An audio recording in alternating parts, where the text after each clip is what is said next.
5 weeks. 30 days I spent in Australia, Sydney, Canberra, Melbourne, Perth, then New Zealand, Auckland, Wellington, Christchurch.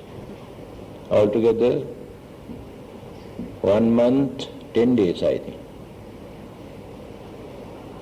I have given 25 public talks in Australia and New Zealand. Beside those Buddhist groups and societies, the local Sai Baba groups has informed their members in Sydney and Melbourne and Auckland and Perth. They have organized public talks, and I noticed there are more Australians than Asians. Few Chinese, few Indians, few Sri Lankans, but the majority are from Australian, what we call free thinkers. There are so many free thinkers all over the country. I do not know why. It seems that they cannot agree with the existing religions. My personal belief is this. Of course, everybody knows Christianity was the most popular religion in those countries. It is not that they got fed up with Christianity. They think it is not important. This is my feeling. But in many other countries, people believe that Christianity is very important. Because in the name of Christianity, they can contribute a lot. Especially poor people are benefited because of this religion. They get good education and facilities, children, old folks, and mentally retarded people, orphans, and a lot of welfare activities. So when these activities are important in certain countries, then people think this religion is very important.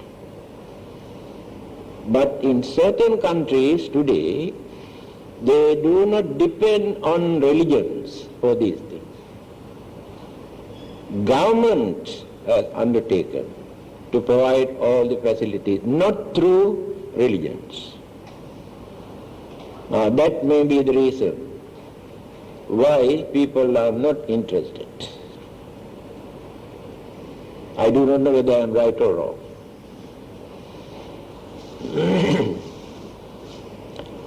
I have seen, of course this I had to mention with due respect to Christians. In Melbourne, there is a Buddhist Society of Victoria. They have a small house called Buddhist House, very small. They cannot conduct their religious activities. It is very small. And they are searching a suitable place. Now, I have seen Canterbury Road, a well-known area. There are 3 big churches for sale. I went inside and I have seen in certain places grass are growing because people don't want to use. Available for sale.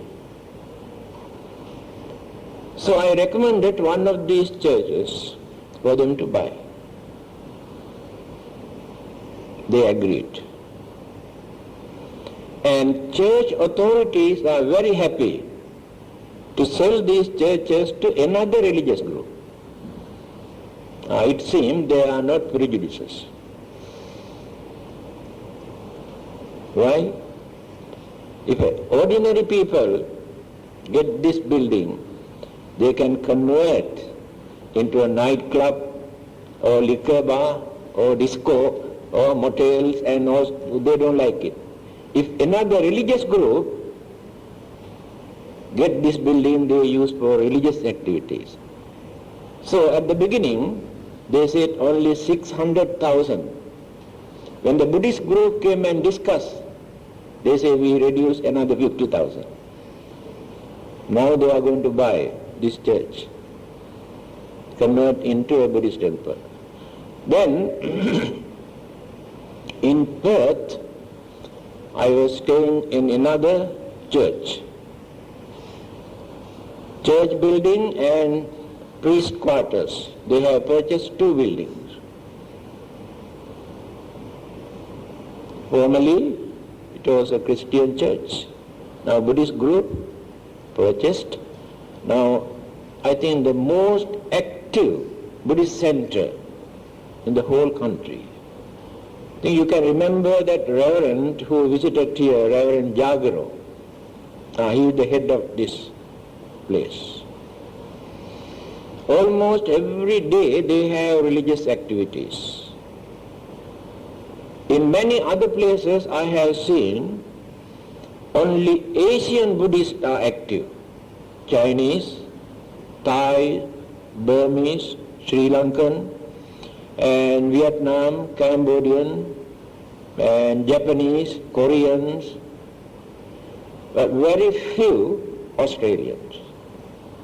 But in this particular place, I noticed there were more Europeans, more Australians, and they bring their children also to attend the Sunday schools.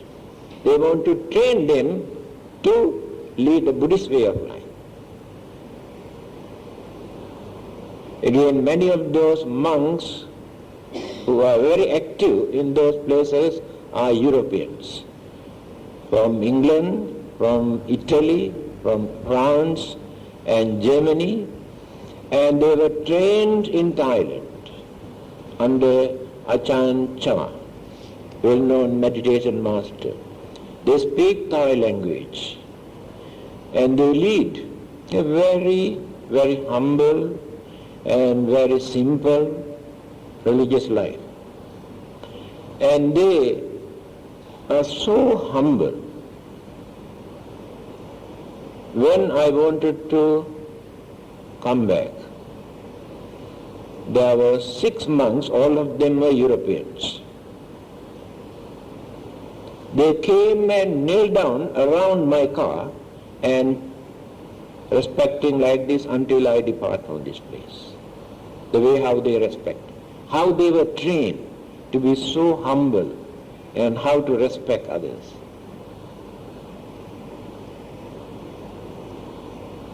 Then religious talks, discussion, meditations, Sunday schools, just like this temple.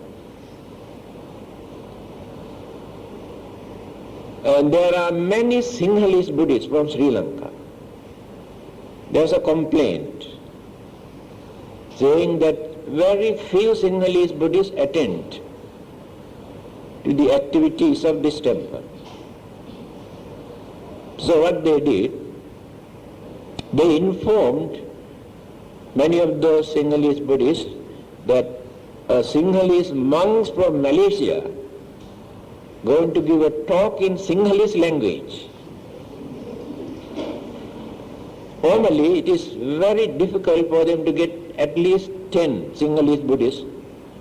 That day we had 125 Sinhalese. Some of them have come from more than 100 miles far away distances. They say we never get the chance to listen to a talk in our own language, because there is a difference between Malaysian Sinhalese and Australian Sinhalese. Many of those Malaysian Sinhalese are local born Sinhalese, some of them cannot speak Sinhalese also. But those Sinhalese who are staying in Australia are newcomers. Maybe 2 or 3 years ago they have come to that country. So they still speak Sinhalese language, still they like their own tradition. That is the reason.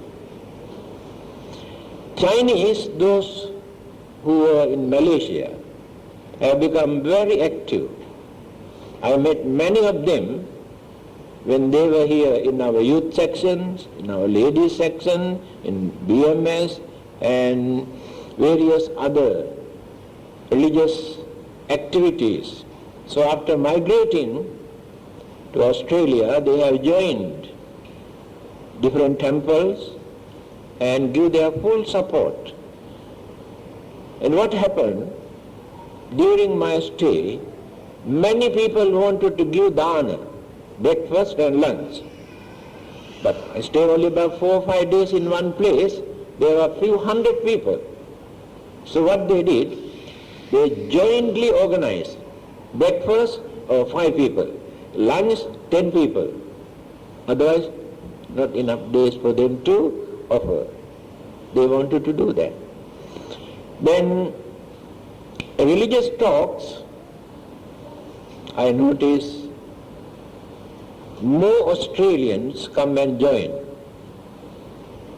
Sydney University, University of New South Wales, University of Melbourne, and public libraries, I have given talks, nearly 75% Australians. I remember in Melbourne, after listening to my talk, an elderly Australian lady came and told me, actually I never knew that I am a Buddhist. Everything what you mentioned in your talk as Buddhist principle, I have been practicing, but I never knew that I am a Buddhist. This is very important. The message of the Buddha is not confined only to one community or one country or one nation, but for the whole mankind. Whether they use label, religious label or not, they are noble principles. People can practice without depending on any religion, without using any religious label. Not necessary to say we are Buddhist. There are good qualities, virtues, noble, harmless, respectable, good qualities. Because in Buddhism we cannot find religious commandments. They are not commandments. Religious laws given by the authorities. And it is not a mere philosophy just for people to talk about. The purpose of philosophy is to study and understand the nature of the world. To understand the nature of the world. There is nothing to practice in philosophy, just to talk. The purpose of religion is to study and practice and make use of this life to find out the aim of life. And this is the difference between philosophy and religion. So the Buddha has taught this religious way of life or this noble way of life in such a way for people to practice even without using that label or without conversion, without baptizing or without performing any religious ceremonies to bring into Buddhism. Not necessary. The very day when you accept the Buddha is a noble religious teacher, what he taught is right, I try to follow my way of life according to his teaching, then you have become a Buddhist already, if necessary. If you don't like to say that you are a Buddhist, you can say, I like to follow the method introduced by the Buddha. This is the nature of it. Again, in Buddhism you cannot find religious punishment. In many other religions they have. Because this is religious punishment for making this mistake or offenses. Buddhism says cause and effect or action or reaction